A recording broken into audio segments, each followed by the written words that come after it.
ज्या ज्या वेळी विरोधकांची एकजूट होते त्या त्यावेळी भाजपसाठी ही लढत महाग होते. ठाकरे संपले हा भाजपचा नरेटिव्हच संपुष्टात येण्याची शक्यता आहे. मराठी, हिंदी, गुजराती, मारवाडी आणि उत्तर भारतीय असा मिश्र मतदार भाजपची खरी ताकद आहे.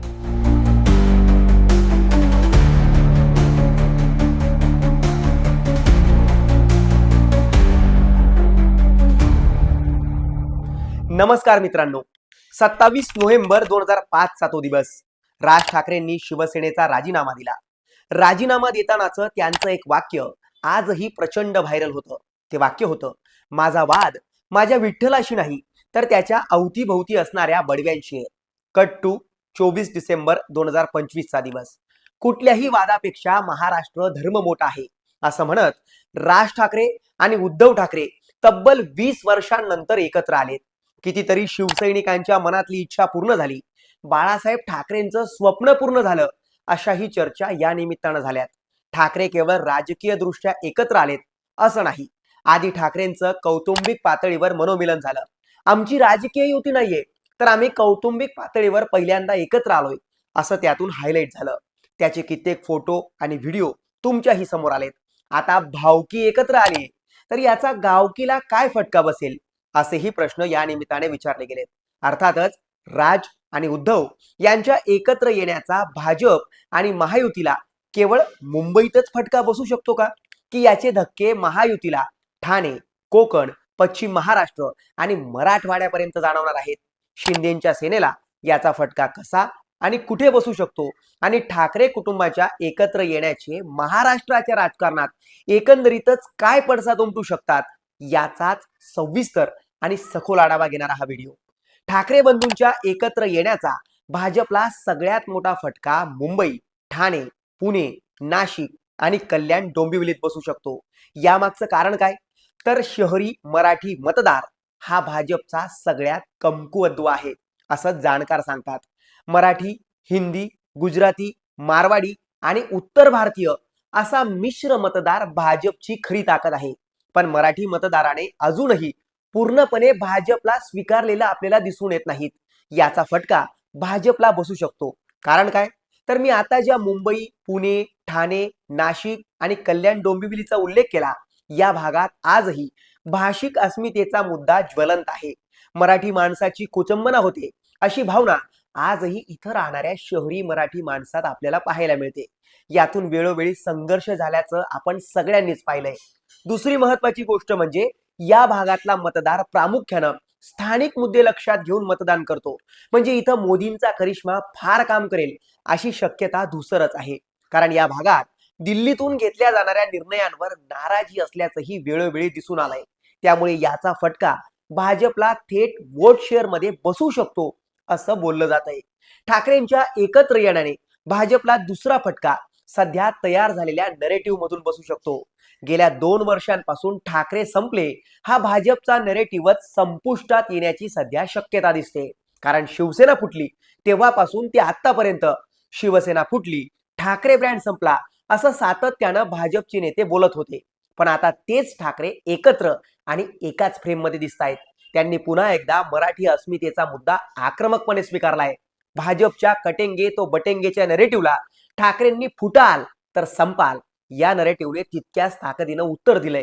ठाकरेंच्या एकत्र येण्याची सोशल मीडियावरही सध्या तुफान चर्चा दिसते. या सगळ्यांचं मतांमध्ये किती परिवर्तन होईल हे जरी बंद गुलदस्त्यात असलं तरी सध्या ठाकरे बंधूंनी मार्केट जाम केलंय हे सुद्धा तितकंच खरंय. आता याचा भाजपला कसा फटका बसेल?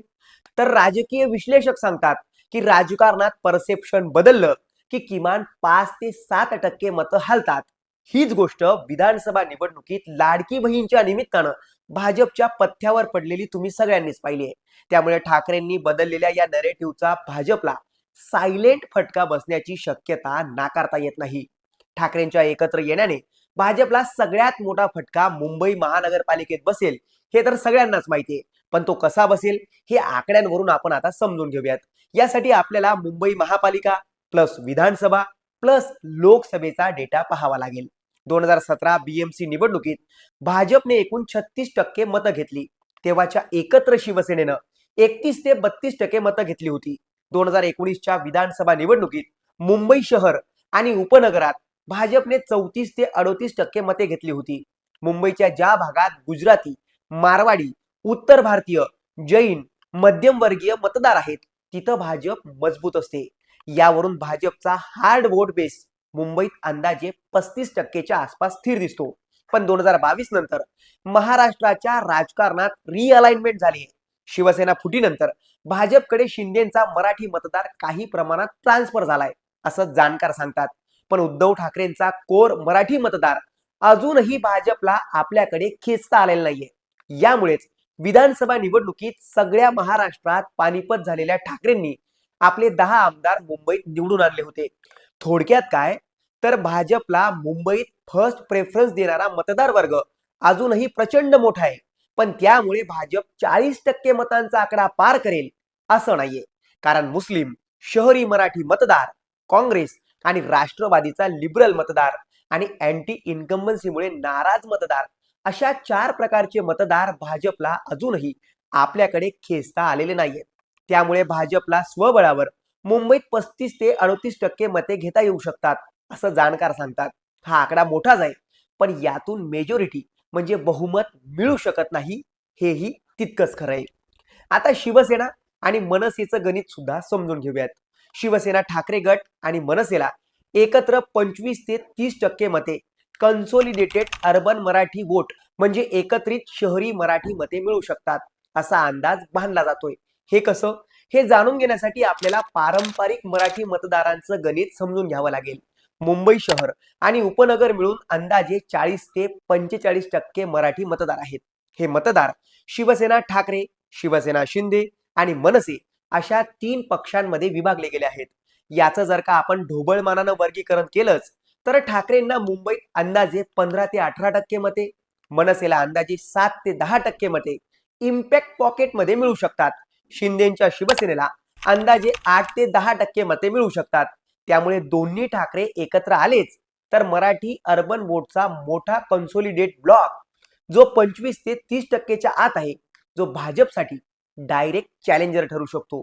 यातही एक महत्वाची गोष्ट आहे की मनसेची मतं ट्रान्सफरेबल आहे, म्हणजे एकीकडून दुसरीकडे ती शिफ्ट होणारी मानली जातात. हा मतदार भाजपकडे जात नाही, पण उद्धव ठाकरेंकडे जाऊ शकतो जर चेहरा स्वीकारार्ह वाटला तरच. यातही काँग्रेस प्लस एनसीपीची भूमिका प्रचंड महत्वाची मानली जाते. कारण मुंबईत 18 ते 20% मुस्लिम मतदार सुद्धा आहेत. या व्यतिरिक्त गरीब उत्तर भारतीय मतदार, दलित मतदार, गरीब मराठी मतदार काँग्रेस आणि राष्ट्रवादीची ताकद असल्याचं सांगितलं जातं. हेही मतदार थेट भाजपला मतदान करत नाहीत, ते पूर्णपणे शिवसेना ठाकरे आणि मनसे यांच्याकडे सुद्धा जात नाही. काँग्रेस आणि एनसीपी हेच त्यांचे पारंपरिक पक्ष आहेत. यांच्या मतांचा आकडा साधारणतः 15 ते 20% इतका आहे. या सगळ्यातून काय निष्कर्ष निघतो, तर भाजप मुंबईत लार्जेस्ट पार्टी बनू शकते, पण तिला मेजॉरिटी मिळण्याची शक्यता प्रचंड कमी दिसते. भाजप नक्कीच लार्जेस्ट पार्टी ठरेल, पण ती 50% जाताना दिसून येत नाही. त्यामुळे विश्लेषक सांगतात की भाजपला मतं जास्त मिळू शकतात, पण सत्ता टिकवण्यासाठी किंवा मिळवण्यासाठी राजकीय गणितं अधिक त्यांची अवघड झालेली आहेत. सत्ता स्थापन करण्यासाठी भाजपला शिंदेंवर काही प्रमाणात अवलंबून राहावं लागणारच आहे. आतापर्यंतचं महाराष्ट्राचं राजकीय गणित पाहिलंच तर आपल्या लक्षात येतं की विरोधक ज्यावेळी विखुरले जातात त्यावेळी भाजपला निवडणूक अधिक सोपी होते आणि ज्यावेळी विरोधकांची एकजूट होते त्यावेळी भाजपसाठी ही लढत महाग होते. भाजप एकत्र लढला की भाजपला जास्त खर्च, जास्त संघटन आणि मायक्रो मॅनेजमेंट करावं लागतं. हे आव्हानही भाजपनं वेळोवेळी पेललंच आहे. पण भाजपसाठी प्लस पॉइंट काय आहे, तर विधानसभा आणि नगर परिषदा निवडणुकांच्या निकालात भाजप प्रचंड स्ट्रॉंग आहे. ग्रामीण मतदार, ओबीसी आणि नॉन मराठी सपोर्ट अजूनही भाजपच्याच बाजूने आहे. ठाकरेंच्या युतीचा हा पहिलाच प्रयोग आहे. तो किती यशस्वी ठरेल याचं उत्तर मतपेटीतूनच मिळणार आहे.